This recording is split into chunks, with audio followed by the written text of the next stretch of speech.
Welcome back to the Wholesaling Inc. podcast. I'm your host, Brent Daniels, and today we're talking about something very exciting. We're talking about big, massive deals. We're talking about a topic that comes up in conversation at least once a week with people asking me the question, can you wholesale commercial property?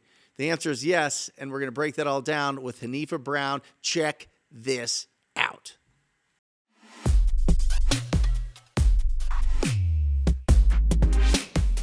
Welcome back, Hanifah Brown. How are you? I'm great. How are you doing? I am excited to learn more about commercial real estate. I feel like commercial is the mystery box, right? Residential, we understand. We live in houses.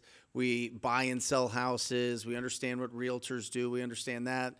Land on some level, I understand, right? It's pretty easy to understand what you can do with land. But commercial, besides this building that we're in, which was an interesting process to go through, I feel like commercial is the biggest kind of where everybody wants to go, right? It's the biggest goal that most real estate entrepreneurs have is owning big time apartment complexes or owning big office buildings or owning skyscrapers or whatever else. When we think about dreaming big, it's not just, I want to own 100 of these little houses in Detroit or Indianapolis or something like that. I want to own big pieces of commercial real estate.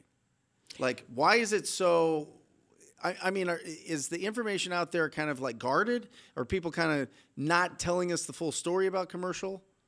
I think that's a great question. I wouldn't say that it's guarded, but it's more so a situation of you don't know what you don't know, right? You touched on the asset classes already. Commercial is comprised of not just your residential and clusters, which would be multifamily. That's anything over 4 units. Technically is converted to a commercial product. Right. You have the office sector. You have the retail sector, which is going to be your restaurants, your nail salons, different businesses that fall into that category. And then also your industrial warehouse space, which is a major sector.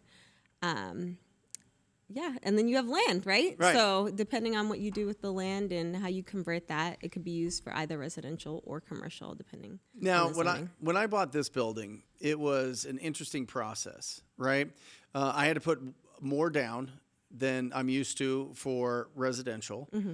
I feel like I had to have some experience with owning commercial real estate, but maybe I didn't. Do you have to have to be able to buy commercial with, just conventional financing or bank financing? Do you have to have experience, right? Or do you have to have somebody that has experience? Yeah, that's a great question. To get qualified? So to get into commercial, depending on the level of which you're moving into the commercial sector, there may be a requirement for experience. If you're looking for a larger space, a larger building, and then you're looking for financing there, typically that down payment is going to be pretty hefty.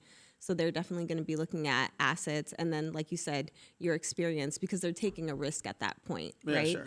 But there are certain facets of commercial where it's easier to get started in the business if you're looking into maybe your multifamily or maybe a single tenant office where it's priced reasonably within the scope. And so still coming in with that down payment, having those assets is important, but they may not lean so hard on the criteria of experience.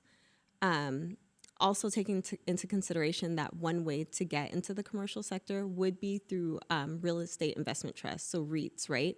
So if you don't necessarily have the experience up front, finding a good REIT that you can contribute to and basically become an investor that way would be one way into the business. Guys, if you have watched the channel, you recognize Hanifah. Hanifah has done a lot of videos years ago with Alejandra and myself, and we were answering questions about wholesaling real estate and traditional, just residential real estate. But you made the transition over to commercial. I assume that you made that because you like doing bigger deals. Correct. Is that it? That is correct.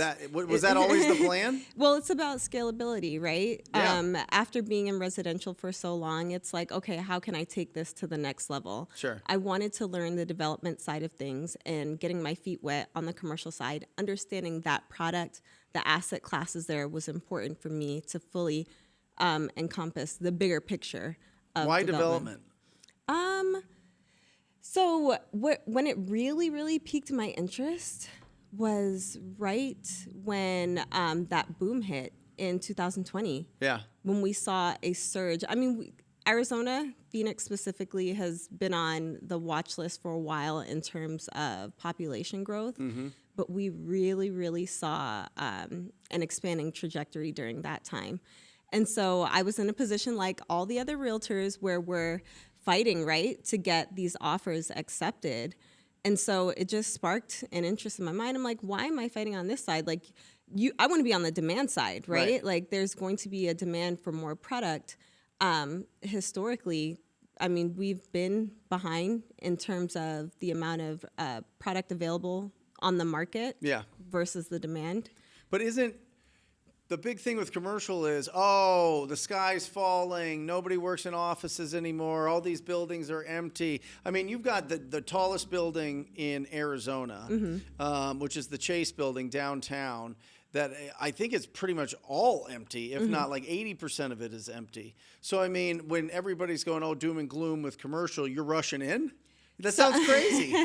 So you have to take into consideration that office is only one sector of the commercial availability of products. You have your industrial warehouse, which is, I mean, they've seen their third year, I believe, of astronomical results. They're doing extremely well. You have multifamily, which does really well. So all in all, commercial for the past few years has been doing fairly decent. Now, you do hear about the doom and gloom in the office space, which makes sense, right? You have a lot of these larger corporations who did have that work from home situation, and so they weren't utilizing a lot of that space. Yeah. I mean, I don't want to make it political, but we've already seen that the president is starting to order, at least for the federal employees, people to go back to the office. to go back to the office. And I feel like that's a great step in the direction because, a lot of other corporations are going to look at that. It's like, okay, if we have a certain sector that's going back to the office, I think it kind of makes it easier to follow suit and kind of command for other businesses say, hey, we need these folks back in the office. And there's a direct correlation to productivity. So they're doing a lot of studies on that.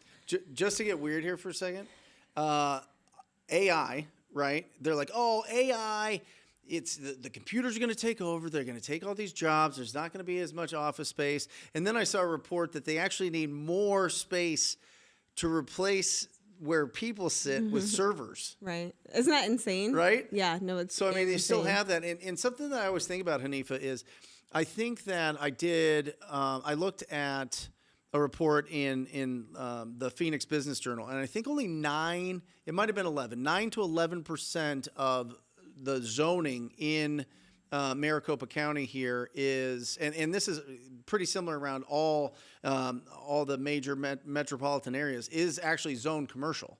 So if you look at it like a supply and demand and you go, okay, well, the population has like doubled in the last 100 years here, right? Right. But the amount of zoning has not exploded with that.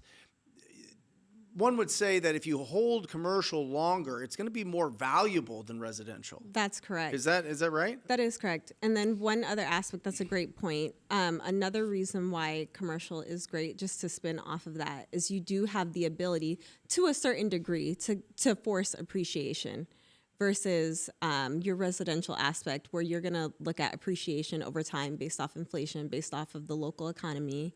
If you have a commercial product where you're constantly revamping and ensuring it's coming up to standard, that's a way to kind of increase the value of the property within that moment, right? And then command higher rents depending on what's happening locally. Well, listen, I get asked on a weekly basis, hey, can we wholesale commercial deals? Can we wholesale commercial deals? Can we wholesale commercial, right? Yep. Then I said, absolutely. I said the issue that you run into with wholesaling or flipping commercial deals is the pool of buyers is much smaller. Right. Right? Because these are bigger price deals, Right. right? Typically. And so if you have buyers that are really ready to jump on a great opportunity, and you're reaching out to property owners directly when they're ready to go, or maybe, unfortunately somebody passes away and it gets inherited by the family, and the family has no kind of passion for the real estate business, and they just want to sell these things, and these properties are in rough condition. It's the same thing as residential.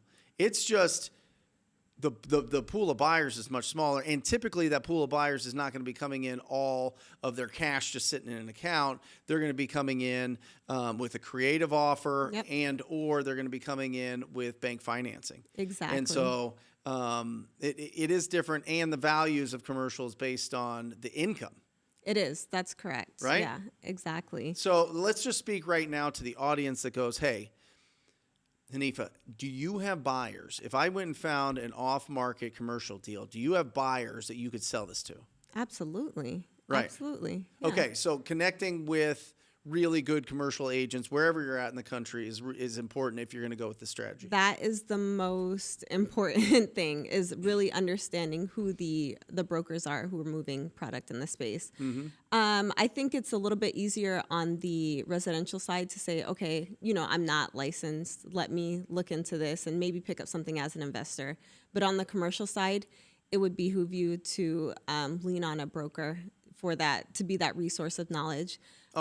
Yeah, the technology, like the platforms such as Crexy, I'm going to speak a little jargon, but Crexy, LoopNet, your CoStar, really being able to pull data and analyze that, you're going to want to lean on a commercial real estate broker for that. Yeah, I feel like LoopNet's kind of like the Zillow for commercial, and Crexy is kind of like that. It doesn't have as many of the comparables. I feel like maybe if you buy some sort of membership to it, I don't know if you could see what actually sold. Can you, or no? You have to go through a broker. You can without a license, but you can see what's available. But CoStar is definitely going to be more encompassing. No, what you could see what sold?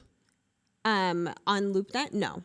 Right? Is there any Zillow for commercial? No, not. Is there any Redfin for commercial? No, not customer facing. Right. Which is again why you want to lean on that broker for that strategy and really being able to pull the data to analyze. Right. So if you need, is this a deal or not a deal? You bring it to your broker and say, hey, listen, what should I offer? I got this property owner that has a 16-unit apartment complex. They want to sell this. I don't know what to offer them. And you go, hey, this is what you want, a smoking deal here. This is the price that I would offer. Exactly. Right. Exactly. And then there are different strategies into looking into the value of the property. So for the typical investor who is coming from the residential side, they would look at comparables in the area.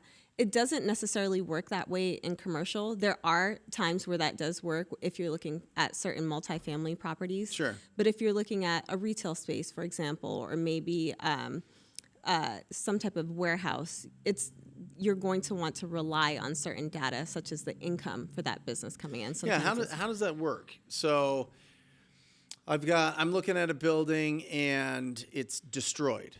All right, it's a warehouse, and fixed up, if it was looking decent, I can get $5,000 a month for a lease. Okay, let's go. Let's have fun. I can get $10,000 a month. How do I know what the value is?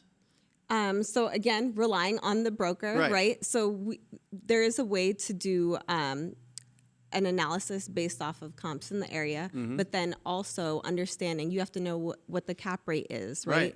Understanding the NOI, which is the net operating income of the property, and then comparing that to the property value. That's actually going to give you your cap rate.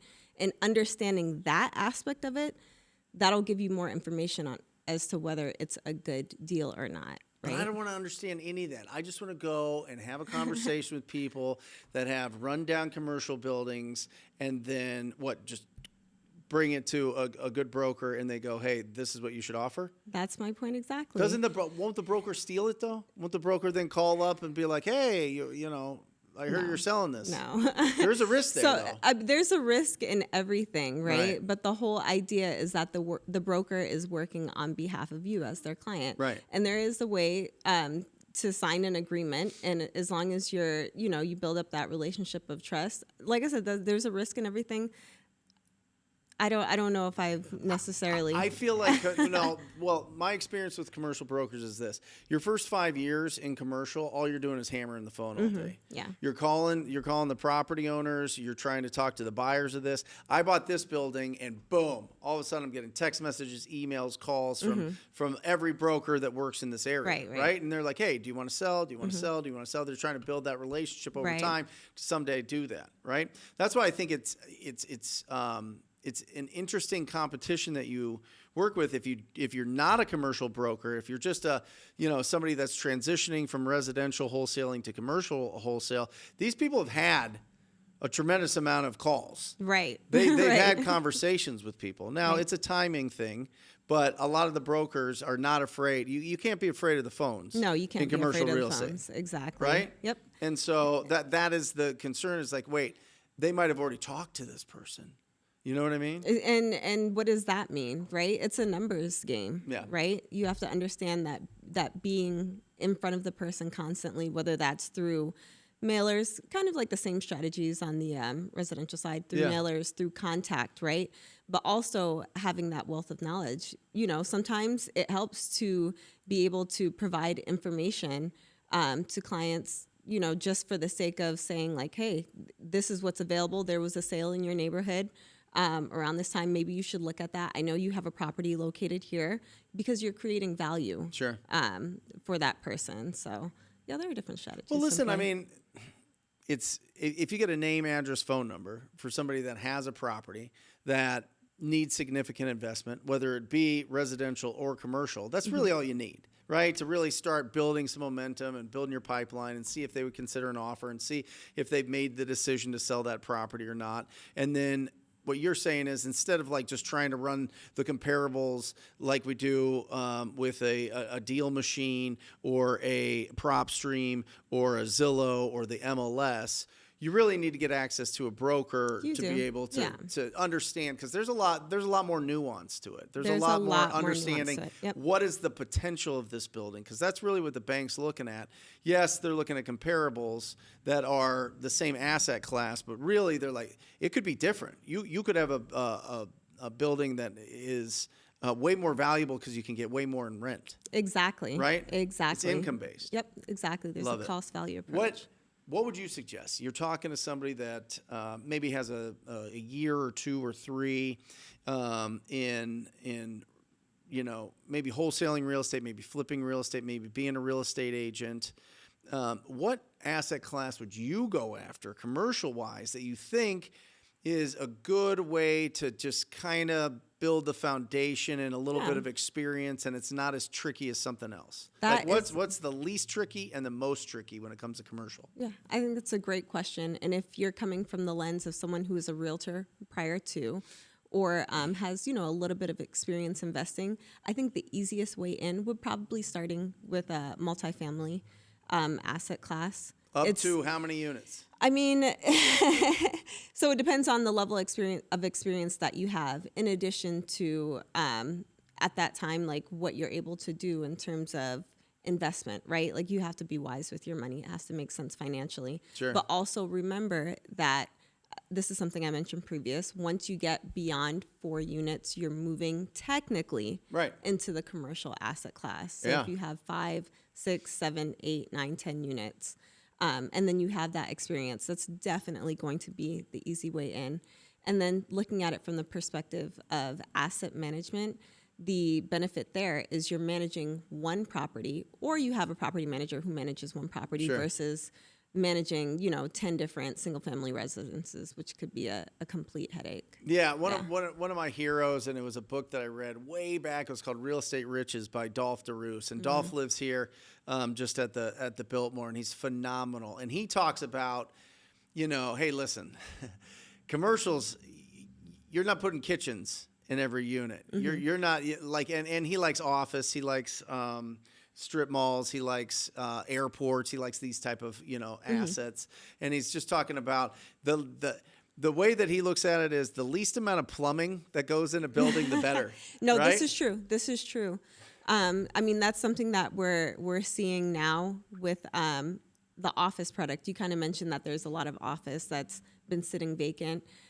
With some of these assets, they're able to do conversions, right? And convert it to another use due to the fact that it doesn't necessarily have all those plumbing issues that you would see if you were to convert a different type of product. So, So just to get back, sorry, I went off track there a little bit. I think Dolph is amazing. Anyway, so you're saying gateway drug is, kind of the 5 to maybe 12 unit apartments. Definitely. Is probably a good way to get going, start building a relationship with a commercial agent. Does a commercial agent do all assets, or are there certain commercial agents that just do multifamily, that just do commercial, that just do industrial, that just do medical, whatever? Typically, you want to find a broker who specializes in the product, Okay. right?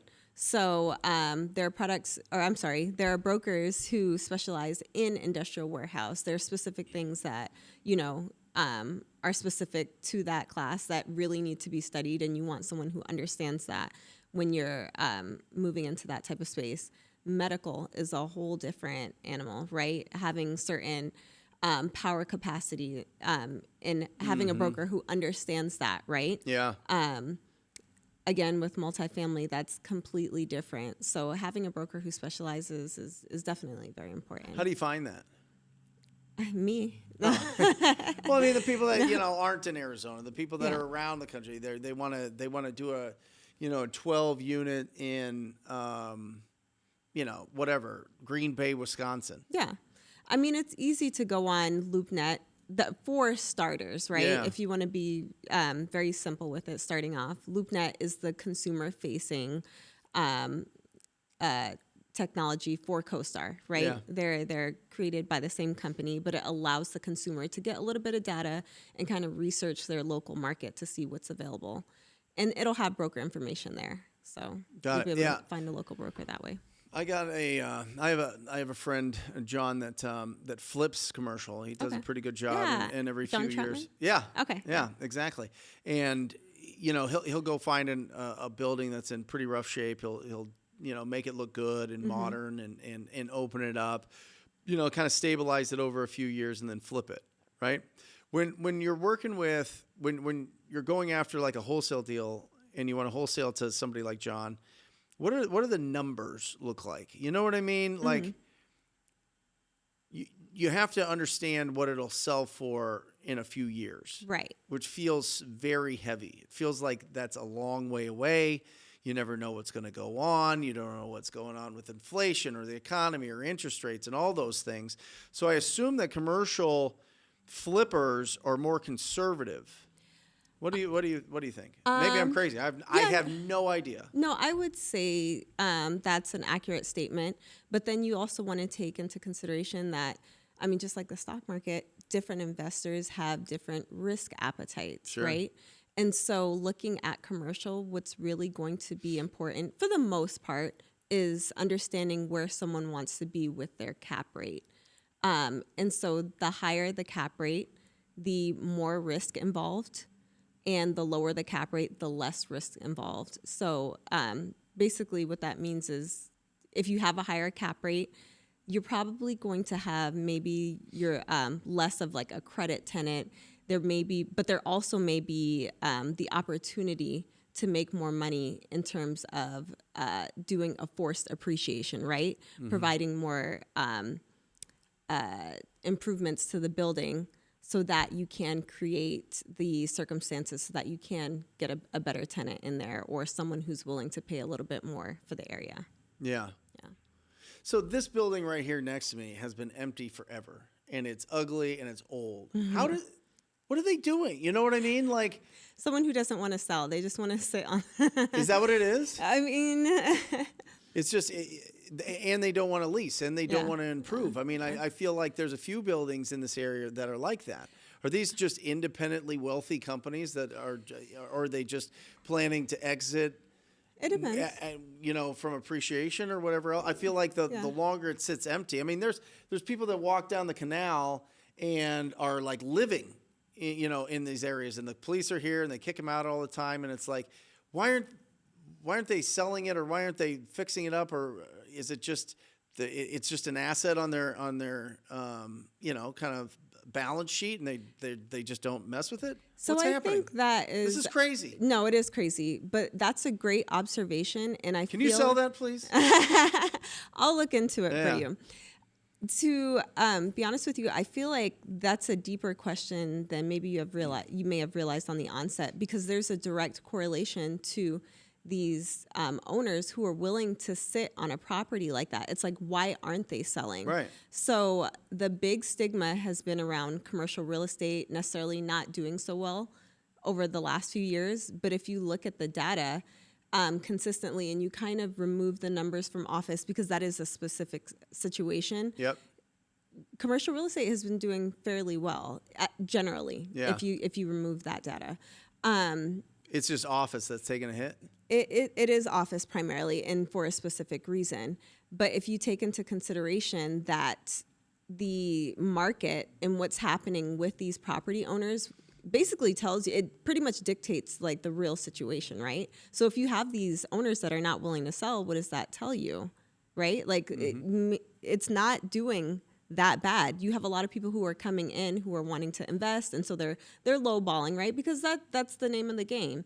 When you are looking for something to invest in, you want to try to make money when you buy. Right. You capture it at the lowest price available. But Right. these sellers are not budging. They're not budging. You may find a deal where, it works out, but for the most part, I feel like that's kind of dictating, the market, where sellers are still feeling confident in, what's moving. Do you feel, every deal, versus. No, that's okay. I was going to say what's moving versus, what people are saying, like, oh, it's so bad. If it was that bad, really, then, a lot of these sellers would be forced to sell. Yeah, got it. Yeah. Every commercial deal I've done has been an individual that owns it. Is that who we should be going after? I feel who we should be reaching out to?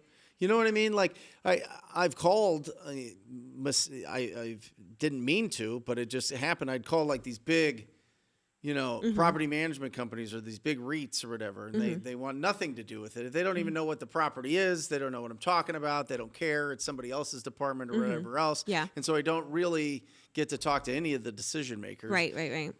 Do we just filter all those out and just focus on, okay, these are individual owners, or somebody that maybe it's in, some sort of LLC or a family trust or something like that? Yeah. Is that would that be better to target? That's the low hanging fruit, right? Like Yes. it makes sense. It makes sense That's what from it makes sense from the standpoint of what you're able to do in that time. If you have these single property owners, it's easier to approach them, like you said. Now, when you want to move into these bigger, more, wow, this isn't live, right? No. Okay.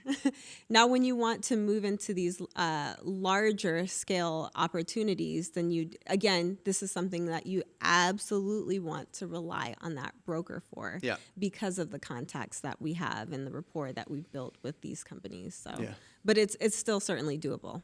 Awesome. Wealth Foundations.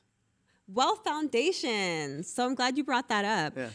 That is my ebook that I am launching currently. So it is the simple blueprint to starting in commercial real estate. Nice. So again, typically when people think of commercial real estate, it could be daunting at the offset.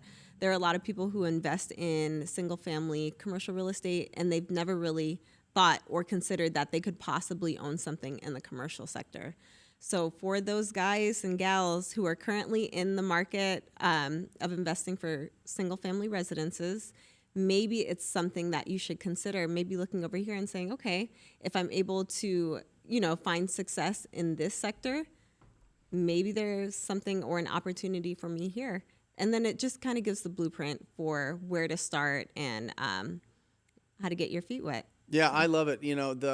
When I think of the perfect asset, like when you look at the cash flow quadrant, right? There's employee, self-employed, business owner, investor. When I think of the investor, I think of one being the bank, which is lending money out, and two, commercial real estate.